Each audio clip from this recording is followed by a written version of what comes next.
नमस्कार, आप देख रहे हैं राष्ट्र प्रथम। आपके साथ मैं हूं तुषार शर्मा। बुलेटिन की शुरुआत करेंगे हेडलाइंस के साथ। आज पीएम मोदी के जन्मदिन के मौके पर सुबह से ही लोगों ने दी बधाई। नेताओं ने ट्वीट के जरिए दी बधाई। अमानतुल्लाह खान की गिरफ्तारी पर डिप्टी सीएम मनीष सिसोदिया ने दी पहली प्रतिक्रिया। बीजेपी पर लगाया गंभीर आरोप।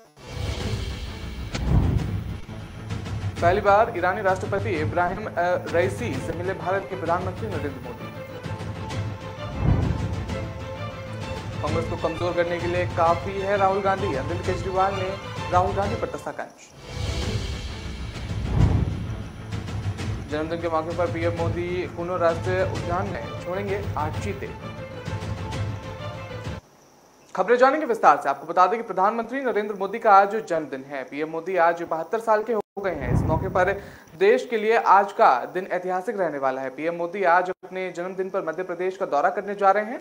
प्रधानमंत्री नरेंद्र मोदी मध्य प्रदेश के कुनो राष्ट्रीय उद्यान यानी कि कुनो नेशनल पार्क में चीतों को 70 साल के बाद फिर से बसाने के लिए छोड़ेंगे। आपको बता दें ये चीते नाम्बिया से भारत लाए गए हैं और पीएम मोदी इसके बाद प्रदेश के श्योपुर जिले के स्वयं सहायता समूह के एक सम्मेलन में भी हिस्सा लेंगे और संबोधित भी करेंगे। मोदी के जन्मदिन को लेकर 8 अक्टूबर तक बीजेपी सेवा पखवाड़ा आयोजित कर रही है और इसके तहत रक्तदान शिविर भी लगाएगी, स्वच्छता अभियान चलाएगी और विविधता में एकता उत्सव बनाएगी। बीजेपी के राष्ट्रीय महासचिव अरुण सिंह ने शुक्रवार को पार्टी मुख्यालय में मीडिया से बातचीत करते हुए कहा कि महात्मा गांधी की जयंती तक आयोजित होने वाले इस सेवा पखवाड़ा का मुख्य उद्देश्य गरीबों, शोषितों, वंचितों तक पहुंचाना और सुनिश्चित करना कि उनके जीवन में गुणात्मक सुधार लाना है। उप मुख्यमंत्री मनीष सिसोदिया ने सरकार पर एक बार फिर से हमला बोला है। शनिवार सुबह उन्होंने एक ट्वीट में कहा कि पहले उन्होंने सत्येंद्र जैन को गिरफ्तार, लेकिन कोर्ट में उनके खिलाफ कोई सबूत नहीं मिले। इन्होंने पर रेड मारी और कुछ नहीं मिला। फिर गहलोत के खिलाफ एक फर्जी जांच शुरू की और अब अमानतुल्लाह खान को गिरफ्तार किया है। आम आदमी पार्टी के हर एक नेता को तोड़ने के लिए ऑपरेशन लोटस जारी है और सिसोदिया ने अमानतुल्लाह खान का एक ट्वीट रीट्वीट करते हुए कही। बता दें कि इसमें लिखा है कि अमान साहब #ACB पहुंचे और तलाशी ली। इस वीडियो में साफ सुना जा सके पुलिस के अधिकारी कह रहे हैं कि तलाशी कुछ नहीं मिला। लोकतंत्र का चौथा स्तंभ कहलाने वाली मीडिया ये खबर चला रही है।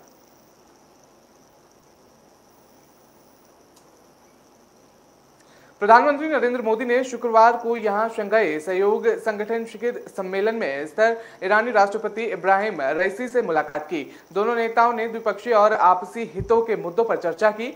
दोनों नेताओं ने 12वें SCO शिखर सम्मेलन में भाग लेने के लिए उज्बेकिस्तान के इस ऐतिहासिक शहर समरकंद में है। बता दें कि विदेश मंत्रालय के प्रवक्ता अरविंद ने ट्वीट करके कहा है कि प्रधानमंत्री नरेंद्र मोदी और ईरान के राष्ट्रपति इब्राहिम रईसी के बीच पहली बैठक उपयोगी रही। बागची ने आगे कहा कि दोनों नेताओं ने व्यापक द्विपक्षीय संबंधों पर चर्चा की और चाबहार बंदरगाह के विकास में हुई प्रगति की भी समीक्षा की। उन्होंने अफगानिस्तान सहित विभिन्न अंतर्राष्ट्रीय और क्षेत्रीय घटनाक्रम पर भी विचार विमर्श किया।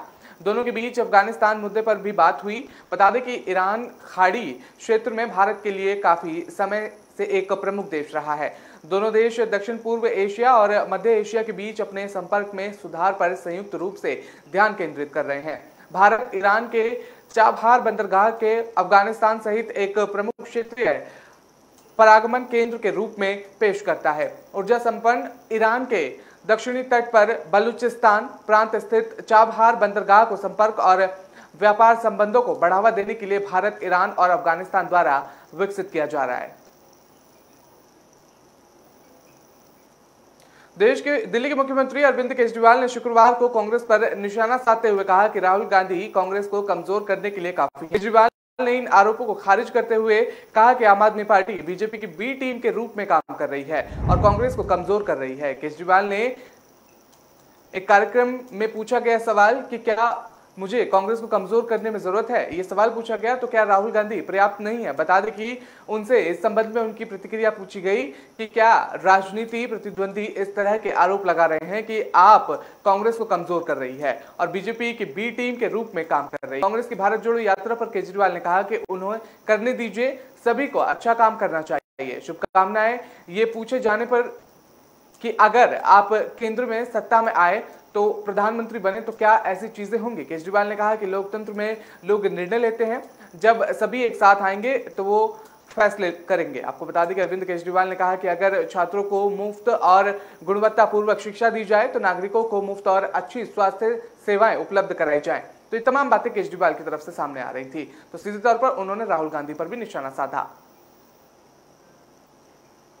70 साल बाद एक बार फिर से भारत में चीतों की वापसी हो रही है। 1992 में चीतों को विलुप्त घोषित कर दिया गया था। अब दोबारा से देश में चीतों को बसाने की तैयारी चल रही है। बता दें कि इसके लिए नाम्बिया से 8 चीते भारत मंगवाए गए हैं, जिन्हें आज पीएम मोदी अपने जन्मदिन के मौके पर कुनो राष्ट्रीय उद्यान में छोड़ेंगे। इन चीतों को सुबह करीब 11 बजे विशेष बाड़ों में छोड़ा गया है और नाम्बिया से 8 चीतों को लाने वाला विशेष मालवाहक विमान आज राजस्थान के जयपुर बजाय अब मध्य प्रदेश के ग्वालियर में उतारा गया। 5 मादा और 3 नर चीतों को नाम्बिया की राजधानी विंडहोक से विशेष मालवाहक विमान बेंगोई 747-400 के जरिए ग्वालियर हवाई अड्डे पर लाया गया। ग्वालियर से चीतों को भारतीय वायुसेना के चिनूकू के जरिए हेलीपैड पर उतारा गया।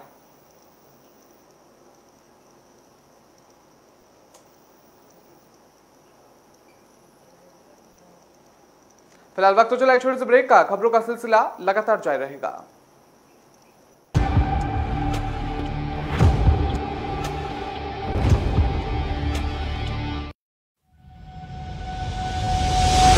लहरों से डरकर नौका पार नहीं होती, कोशिश करने वालों की कभी हार नहीं होती। नन्ही चींटी जब दाना लेकर चलती है, चढ़ती दीवारों पर 100 बार फिसलती है। मन का विश्वास रगों में साहस भरता है।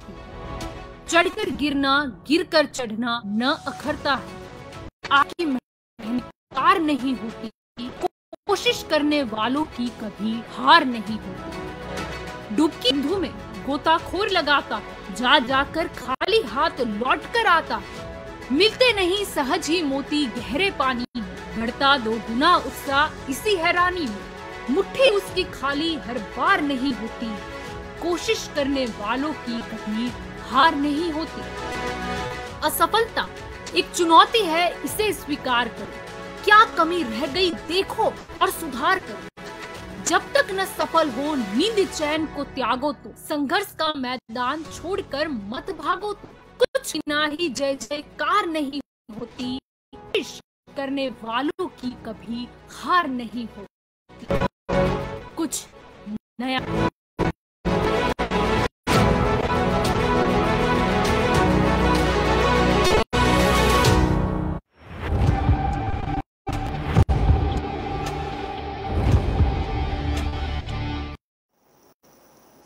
ब्रेक के बाद आपका स्वागत है। रुक करते हैं अगली खबर का। आपको बता दें कि समरकंद में प्रधानमंत्री नरेंद्र मोदी से मुलाकात के दौरान रूस के राष्ट्रपति ने उनके जन्मदिन का भी जिक्र किया। पुतिन ने कहा कि रूसी परंपरा है कि हम जन्मदिन से पहले उसकी बधाई नहीं देते हैं, इसलिए आज 16 सितंबर हम आपको जन्मदिन की बधाई नहीं दे सकते हैं। पुतिन ने मोदी को प्रिय मित्र संबोधित करते हुए कहा कि मैं आपका जन्मदिन याद रखता हूं, मैं हर साल जन्मदिन की शुभकामनाएं देता हूं। उन्होंने कहा कि भारत एक ऐसा देश है जिसके साथ हमारे पुराने रिश्ते नाते हैं और हम कामना करते हैं कि आपके नेतृत्व में भारत और उसके लोग समृद्धि हासिल करें। शुक्रवार को प्रधानमंत्री नरेंद्र मोदी ने समरकंद में हो रहे शंघाई सहयोग संगठन शिखर सम्मेलन में इतर रूस के राष्ट्रपति के साथ द्विपक्षीय बैठक की। इस दौरान दोनों नेताओं के बीच कई मुद्दों पर बातचीत भी हुई। खास बात यह रही कि जन्मदिन से एक दिन पहले हुई मुलाकात में पुतिन और मोदी के बीच इसको लेकर भी चर्चा हुई।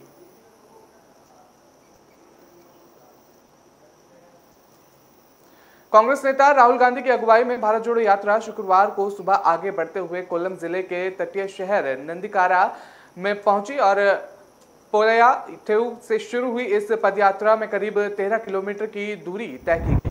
राहुल गांधी ने स्थानीय लोगों से बातचीत की और नंदीकारा में एक विद्यालय में गए, जहां उन्होंने विद्यार्थियों से बातचीत की। पूरी दुनिया में मशहूर है और यहाँ के लोग राज्य को और अधिक खूबसूरत बनाते हैं। आज सुबह यात्रा के दौरान कई लोगों से मुलाकात हुई और उनसे काफी प्यार भी मिला।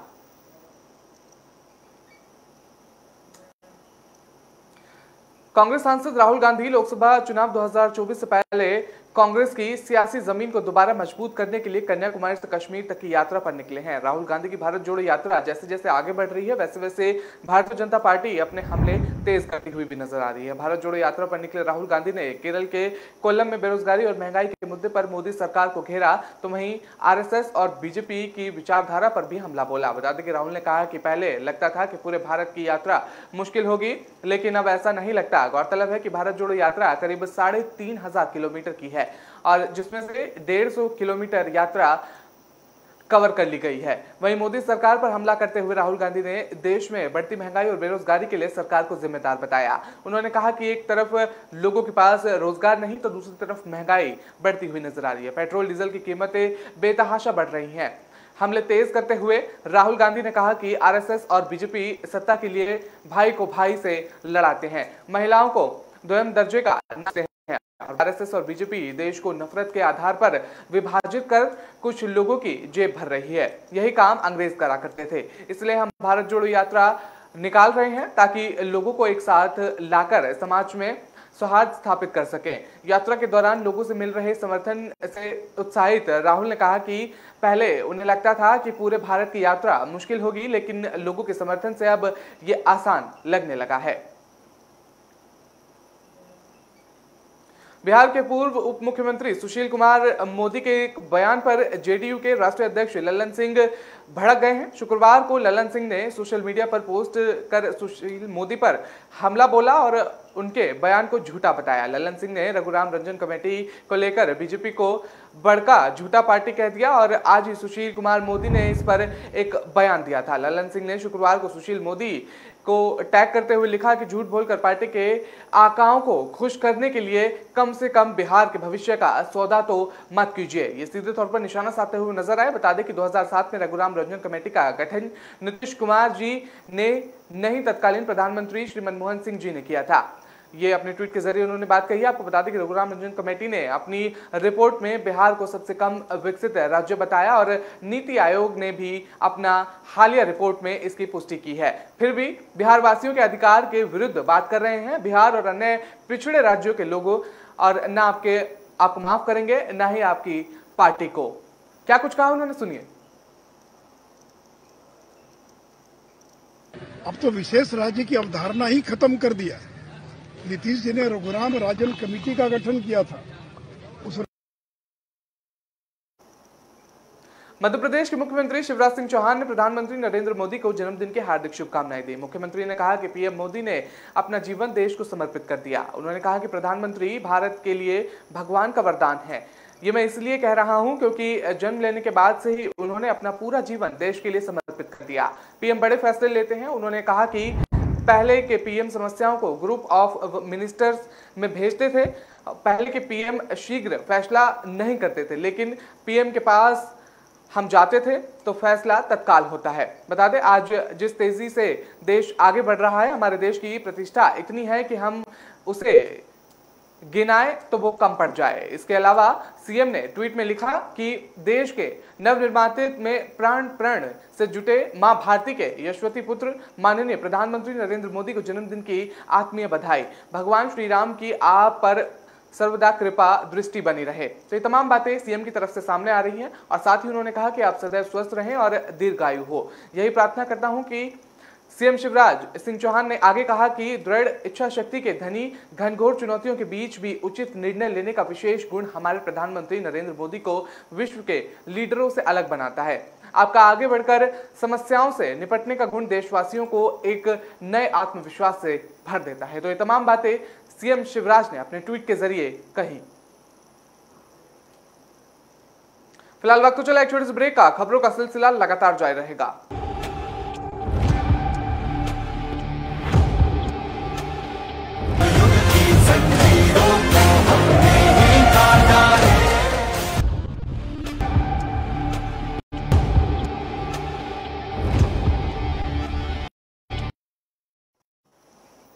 आपका स्वागत है। रुक करते हैं अगली खबर का। आपको बता दें कि इंडियन नेशनल लोकदल चौधरी देवीलाल की जयंती 25 सितंबर को फतेहाबाद में मनाई जाएगी और इनेलो 10 दिन में सम्मान दिवस के रूप में मनाता है। बता दें कि इस रैली के लिए विपक्ष के बड़े नेताओं को किया गया है। इनेलो इस कार्यक्रम को नरेंद्र मोदी के खिलाफ विपक्ष को एकजुट करने की कोशिश के रूप में दिखाने की कोशिश कर रहा है। इनेलो सुप्रीमो चौधरी ओम प्रकाश चौटाला ने पिछले दिनों विपक्ष के कई नेताओं से मुलाकात की है। इस तरह वो हरियाणा में अपने खोए हुए जनाधार को फिर से हासिल करना चाह रहे हैं। इनेलो बीजेपी विरोधी दलों के एक मंच पर लाने की कोशिश कर रही है और इस कार्यक्रम में एनसीपी प्रमुख शरद पवार और बिहार के मुख्यमंत्री नीतीश कुमार का आना तय माना जा रहा है।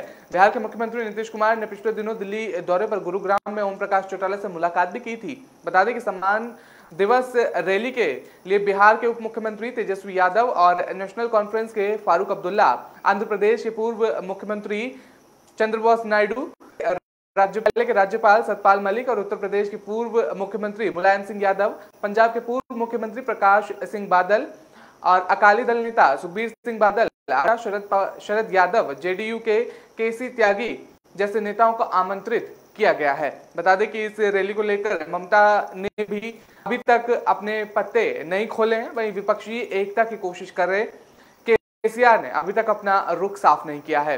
रैली के जरिए गैर कांग्रेसी विपक्षी मोर्चा बनाने की जा रही है। महाराष्ट्र में पिछले कई दिनों से लंपी वायरस की चपेट में आने से अब तक कई पशुओं की मौत हो गई है। इसको लेकर अब महाराष्ट्र सरकार एक्शन लेते हुए एक बड़ा फैसला लिया है। महाराष्ट्र के पशुपालन मंत्री राधाकृष्ण विखे पाटिल ने बताया कि अब महाराष्ट्र लंपी संक्रमित पशुओं के इलाज का पूरा खर्च उठाएगी और सभी जिलों को लंपी वायरस के इलाज के लिए आवश्यक दवाएं भी देगी।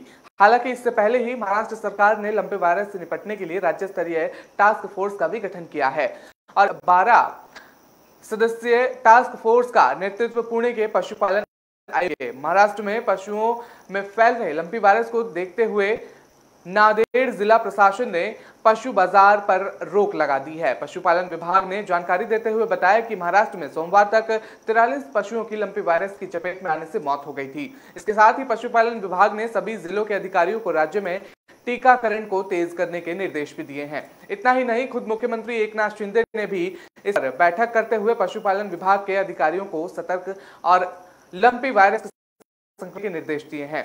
सीएम शिंदे ने सभी अधिकारियों को लंपी वायरस के केसों पर भी नजर रखने के लिए कहा है, तो सीधे तौर पर निर्देश दिए हैं रोकने के लिए। नरेंद्र मोदी के जन्मदिन पर नाम्बिया से भारत लाए जाने वाले लेकर देश भर में चर्चा हो रही है। साल 1992 में देश में चीतों को विलुप्त करार दिए जाने के बाद अब पीएम मोदी ने जन्मदिन पर 8 चीतों को भारत लाने की खबर ने लोगों में रोमांच पैदा कर दिया है। ये चीते मध्य प्रदेश के कुल्लू नेशनल में रहेंगे। नाम्बिया से 8 चीतों को भारत लाए जाने की खबर पर छत्तीसगढ़ मुख्यमंत्री भूपेश बघेल ने भी अपनी प्रतिक्रिया दी है। छत्तीसगढ़ के सीएम भूपेश बघेल ने कहा कि अच्छी बात है कि लोग देख पाए। सीएम भूपेश बघेल ने कहा कि चीतों को लाया जा रहा है, मुझे उम्मीद है कि वो यहाँ जीवित रहेंगे, ये लोग चीतों को देख पाएंगे। प्रधानमंत्री नरेंद्र मोदी 17 सितंबर को अपने जन्मदिन पर मध्य प्रदेश के कुनो राष्ट्रीय उद्यान में इन चीतों को छोड़ेंगे और भारत में चीतों का ला रहे विमान में कुछ बदलाव किए गए हैं ताकि उसे मुख्य कैबिन में पिंजड़ों में सुरक्षित रखा जाए और लेकिन उड़ान के दौरान पशु चिकित्सा और चीतों पर पूरी तरह से नजर रख सकेंगे। विमान को एक चीते की तस्वीर के साथ पेंट किया गया है और ये विशाल विमान 16 घंटे तक उड़ान भरने में सक्षम है और इसलिए ईंधन भरवाने के लिए कहीं नाम्बिया से सीधे भारत आ सकता है। भारतीय वन विभाग के एक वरिष्ठ अधिकारी ने बताया कि चीतों को हवाई यात्रा के दौरान खाली पेट रहना होगा। लंबी दूरी की यात्रा में यह एहतियात बरतना आवश्यक है क्योंकि इससे पशुओं को मिचली जैसी दिक्कत हो सकती है। मध्य प्रदेश के 52 में से जिलों में कोरोना वायरस के सक्रिय मरीज मौजूद नहीं है, जबकि जबलपुर में कोरोना पॉजिटिव मरीजों की मौत मरने वालों का आंकड़ा फिर एक बार बढ़ गया है। अब मध्य प्रदेश में पॉजिटिविटी मरीजों की संख्या घटकर 192 हो गई है। मध्य प्रदेश में लगातार कोरोना वायरस के मरीजों की संख्या घट रही है। पिछले 24 घंटों में यहां 29 कोरोना के नए मामले सामने आए हैं और इनमें भोपाल बैतूल में 2, दतिया में 2, ग्वालियर में 1, हरदा में 2, होशंगाबाद में 2, इंदौर में 4, जबलपुर में 1, नरसिंहपुर में 2 और राजगढ़ में 1, सीहोर में 1 और नया मामला सामने आया है। बता दें कि कोरोना से जबलपुर में एक व्यक्ति की मौत हो गई है और अब आंध्र प्रदेश और मध्य प्रदेश में मरने वालों की संख्या 10,771 हो गई है। 25 दिनों से थमा हुआ है और मध्य प्रदेश में कोरोना अंतिम दौर में चल रहा है। ऐसी स्थिति में चिकित्सा अभी भी सावधानी बरतने की बात कह रहे हैं। देश के रीवा, अलीराजपुर, अनूपपुर, पन्ना, नीमच, देवास, दमोह, छतरपुर, सागर, शहडोल, शाहबाजपुर, उमरिया, टीकमगढ़ से फिलहाल कोरोना का एक भी सक्रिय मरीज मौजूद नहीं है। मध्य प्रदेश के अधिकांश में काफी कम मरीज बचे हैं। राजधानी भोपाल में 70 और इंदौर में 38 मरीज मौजूद हैं, जबकि सीहोर में 13 पॉजिटिव मरीज मौजूद हैं। इसके अलावा शेष सभी जिलों में 10 से कम मरीज मौजूद हैं।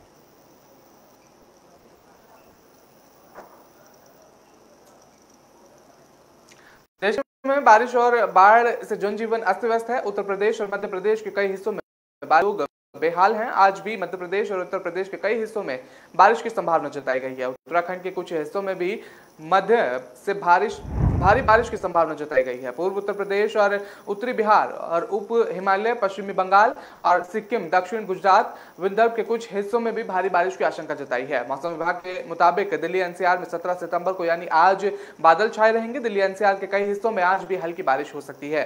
दिल्ली एनसीआर में 2 दिन से हो रही बारिश से गर्मी से लोगों को राहत मिली है और 16 सितंबर महीने का सबसे ठंडा दिन रहा। औसतन तापमान करीब 22.5 डिग्री सेल्सियस रहा और मौसम विभाग के मुताबिक दिल्ली में 17 सितंबर तक आसमान में बादल छाए रहते हैं और तापमान में कुछ कमी भी दर्ज की जा सकती है।